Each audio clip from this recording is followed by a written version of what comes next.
Olá! Sabe aquelas histórias do Antigo Testamento com personagens que a gente conhece, mas que são, bem, complicados, cheios de falhas? Já parou pra pensar como é que elas ainda conversam com a gente hoje? E se existisse uma chave de ouro capaz de destravar um sentido totalmente novo nessas narrativas? É exatamente isso que a gente vai explorar agora. Uma forma de olhar para essas histórias que a gente achávamos que já conhecíamos de cor. Então, o nosso ponto de partida é um verdadeiro quebra-cabeça. Pensa só, como é que figuras tão imperfeitas como Jacó, que era um trapaceiro, ou Judá, que cometeu erros gravíssimos, como é que eles podem, de alguma forma, apontar para a perfeição? Parece que não faz sentido, né? É um paradoxo. E é exatamente esse nó que a nossa chave de ouro vai ajudar a gente a desatar. Para a gente não se perder, o nosso caminho vai ser este aqui. Primeiro, a gente vai entender o que é essa tal de chave hermenêutica. Depois, vamos ver na prática, com Jacó e Judá. Daí, a gente olha para as implicações disso, para a ideia de graça e, no final, amarramos tudo, numa linha que vai do ventre até o trono. Bem direto ao ponto. Então vamos lá. Primeiro ponto. A chave hermenêutica de ouro. A ideia aqui é justamente essa. Encontrar a substância que existe por trás da sombra. Chave hermenêutica parece um termo complicado, né? Mas a ideia é bem simples.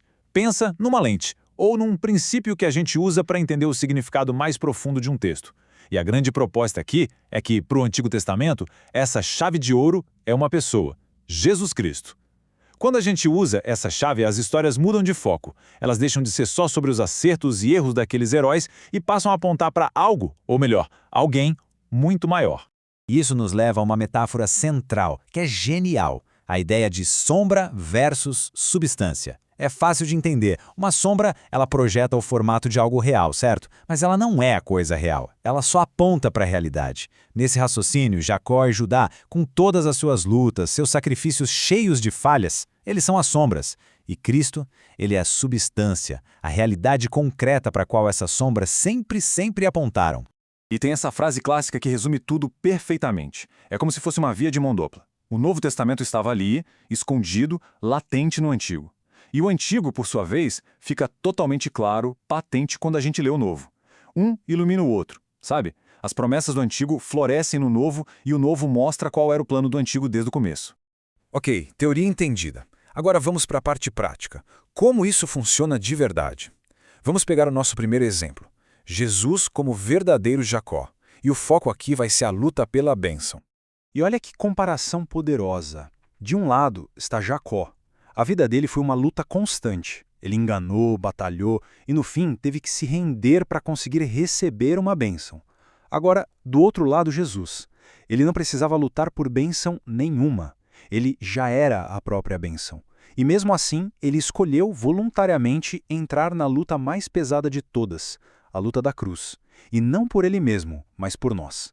E a coisa fica ainda mais forte quando a gente olha para o ferimento. Jacó sai da luta dele lá em Jaboque, mancando, uma marca para sempre da fraqueza dele daquele encontro. Agora pense em Jesus. Ele sai da cruz com as marcas dos cravos. Mas, e aqui está a virada de chave, essa aparente fraqueza, essas feridas, se transformam na nossa força. É a fonte da nossa redenção. Essa mesma lógica que a gente viu com Jacó se aplica perfeitamente a Judá. A história dele também ganha uma luz completamente nova. Vamos então para o nosso segundo exemplo, Jesus como verdadeiro Judá. E o tema aqui é o poder da substituição. Vamos parar um instante e pensar no peso dessa frase. Esse é Judá falando. O mesmo Judá que um tempo antes teve a ideia de vender o próprio irmão, José, como escravo. E agora? Agora ele está se oferecendo para ser escravo no lugar do irmão mais novo, Benjamim, só para poupar o pai de mais sofrimento. É uma transformação absurda. Ele se coloca como um substituto.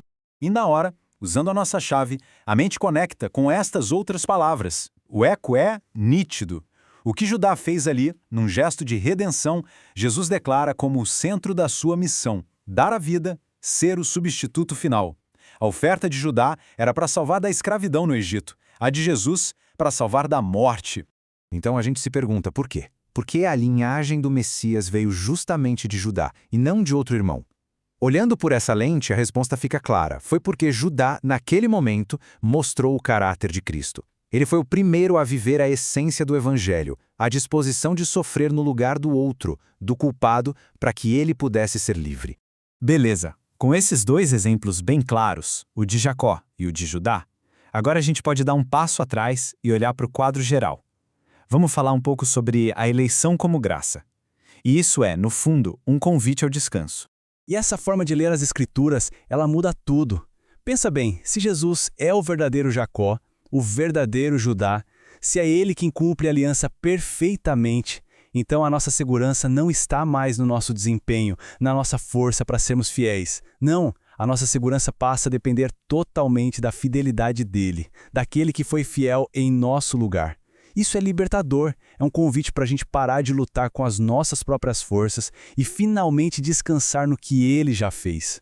E com isso a gente chega na nossa parte final, onde todas as peças se encaixam.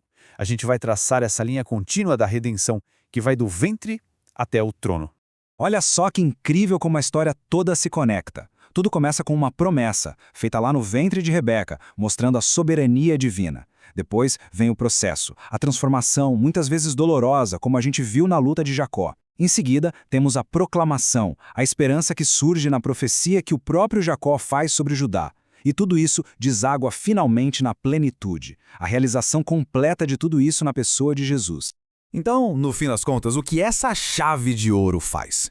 Ela faz muito mais do que só explicar uma historinha aqui e outra ali. Ela revela que, na verdade, do Gênesis ao Apocalipse, a Bíblia está contando uma única e grande história. A história da redenção. E essa história tem um único protagonista, para quem todas aquelas sombras, desde o início, estavam apontando. E isso tudo nos deixa com uma pergunta no ar. Se essa chave funciona tão bem para Jacó e para Judá, o que acontece se a gente usar ela em outras histórias? Pensa na história de José, na de Davi ou na de Moisés. Que cores novas aparecem?